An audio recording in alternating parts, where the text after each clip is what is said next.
Donc aujourd'hui, on va traiter le thème de la modification de sa micro-entreprise. On va commencer par un rapide sommaire. Donc d'abord, pourquoi est-ce qu'il faut modifier sa micro-entreprise? Quand est-ce qu'il faut la modifier? Les changements de situation personnelle qui impactent la vie de votre micro-entreprise, les changements et les ajouts d'activités aussi qui peuvent être des choses importantes dans la vie d'une entreprise et qu'il faut aussi signaler à l'administration, ou les changements d'adresse. Donc, pourquoi modifier sa micro-entreprise? La question peut se poser. Il est obligatoire de déclarer tous les changements de votre micro-entreprise à l'administration. Pourquoi? Votre micro-entreprise, vous savez ce qu'elle fait, vous savez comment elle évolue, mais les évolutions impactent sur les données légales de votre micro-entreprise. Ça permet d'actualiser votre situation auprès des différents acteurs, donc que ce soit les services des impôts, les administrations, les clients, mais aussi les fournisseurs qui peuvent vous rechercher sur Internet. Un outil qu'on utilise beaucoup pour rechercher les entreprises sur Internet, c'est le numéro SIRET. Ce numéro SIRET-là, quand on le cherche, on trouve des informations qui sont l'adresse, l'activité, le code APE. Donc, le code APE, c'est le code de l'activité principale exercée. Donc, toutes ces informations-là, elles sont la vitrine de votre entreprise. Donc, il faut les mettre à jour quand votre situation évolue parce que ça peut sinon générer des incompréhensions avec vos clients, avec vos fournisseurs ou avec l'administration fiscale. Et une incompréhension avec l'administration fiscale, c'est rarement bon pour la personne qui n'est pas comprise. Donc, c'est pour ça que c'est important de le faire. Les changements de situation personnelle. On va commencer par ce premier vecteur-là. Les changements de situation personnelle qui peuvent impacter votre micro-entreprise. On les a listés un petit peu. Donc, il y a la modification du nom de naissance ou du prénom. Exemple tout bête, quelqu'un qui se marie, qui change de nom de famille, soit qui rajoute les deux noms ou qui prend le prénom de son conjoint, ça modifie son état civil et donc ça modifie l'identité même de sa micro-entreprise.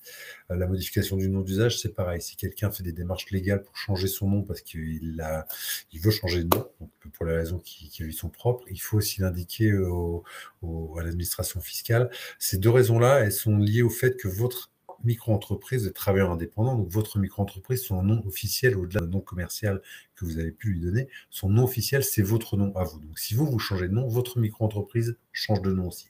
Donc il faut impacter ce changement sur votre micro-entreprise en termes légaux. Si vous ajoutez un conjoint collaborateur aussi, il faut le préciser. Alors ça, c'est plus important de le préciser encore parce que le conjoint collaborateur, c'est un statut propre au travailleur indépendant qui permet à son conjoint, donc marié, de pouvoir intervenir sur la micro-entreprise au même titre que vous-même. Donc ça lui donne ces droits-là, ça lui donne aussi le droit de cotiser. Alors, vous avez le droit de payer, ça ne va pas vous plaire, mais les cotisations, elles ouvrent aussi des droits au conjoint du collaborateur du micro-entrepreneur. Et pour faire valoir ces droits-là, il faut avoir cotisé et donc il faut le déclarer à l'administration fiscale. Selon le type de modification, vous devez les effectuer auprès de votre CFE. CFE, c'est le Centre de formalité des entreprises.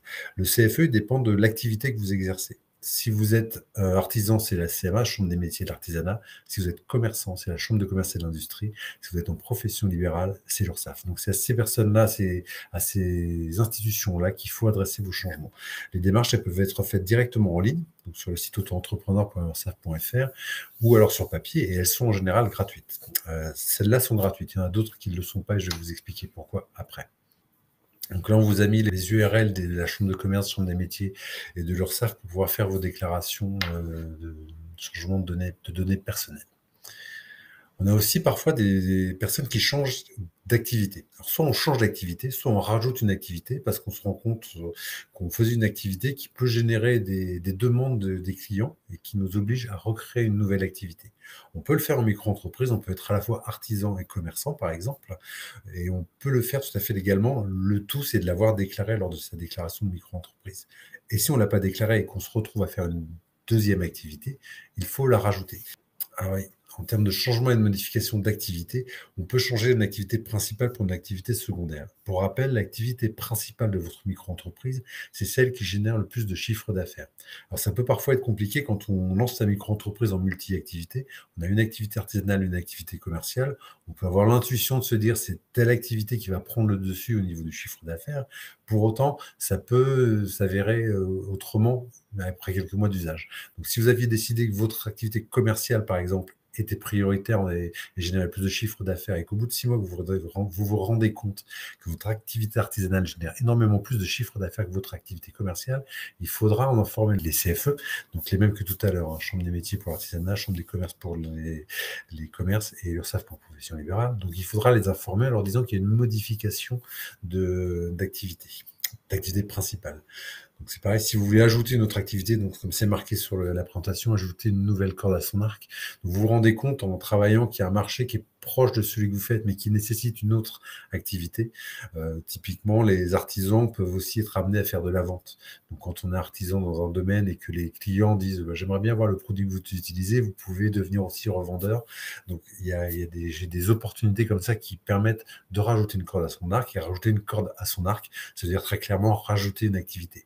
Mais pour qu'elle soit légalement exécutée, il faut que vous puissiez le déclarer à l'administration qui puisse l'enregistrer. Ou alors si vous arrêtez une des activités. Autre exemple, vous lancez une multi-activité, vous êtes à la fois artisan et commerçant, vous vous rendez compte que la seule activité qui fonctionne, c'est l'activité de commerçant et que l'activité artisanale vous rapporte quasiment aucun chiffre d'affaires, vous pouvez décider d'être uniquement commerçant et d'arrêter totalement l'activité artisanale. Voilà, donc les démarches, encore une fois, sur ce type de modification, elles peuvent être faites en ligne ou par papier et elles sont gratuites aussi. Ces modifications-là, elles vont entraîner plusieurs choses. En fonction de la nature de la modification, ça pourrait entraîner un changement de code APE. Donc, je vous disais tout à l'heure, le code APE, c'est activité principale exercée.